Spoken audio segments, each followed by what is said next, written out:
Je vous annonce l'Évangile. N'ayez pas peur, Dieu seul suffit.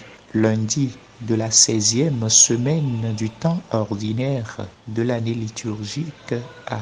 Nous faisons mémoire en ce jour de Saint Charbel Maclouf, prêtre.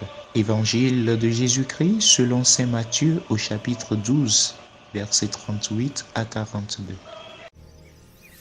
En ce temps-là, quelques-uns des scribes et des pharisiens adressèrent la parole à Jésus. « Maître, nous voulons voir un signe venant de toi. » Il leur répondit, « Cette génération mauvaise et adultère réclame un signe. Mais en fait de signe, il ne lui sera donné que le signe du prophète Jonas. En effet, comme Jonas est resté dans le ventre du monstre marin 3 jours et 3 nuits, le Fils de l'homme restera de même au cœur de la terre 3 jours et 3 nuits. Lors du jugement, les habitants de Ninive se lèveront en même temps que cette génération et ils la condamneront. En effet, ils se sont convertis en réponse à la proclamation faite par Jonas. Et il y a ici bien plus que Jonas.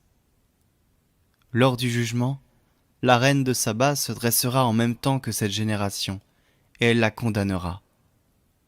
En effet, elle est venue des extrémités de la terre pour écouter la sagesse de Salomon. Et il y a ici bien plus que Salomon. Acclamons la parole de Dieu. Louange à toi, Seigneur Jésus. Bien-aimé de Dieu, dans l'évangile que nous venons d'écouter, Jésus refuse de répondre à la demande des pharisiens et scribes qui réclament de lui un signe venant du ciel. Pour Jésus, le signe de Jonas est le vrai signe. Jésus, comme Jonas, a fait 3 jours et 3 nuits dans la tombe.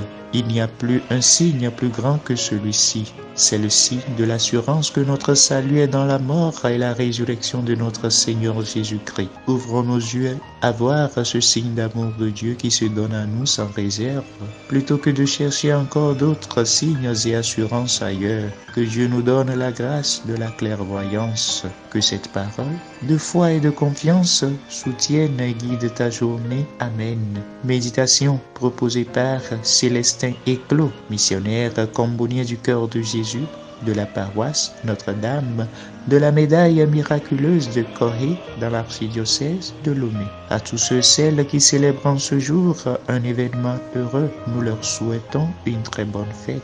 À tous ceux et celles qui traversent des moments difficiles, heureuse espérance en Dieu. Que le Seigneur nous bénisse et nous garde.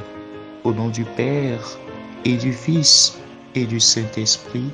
Amen.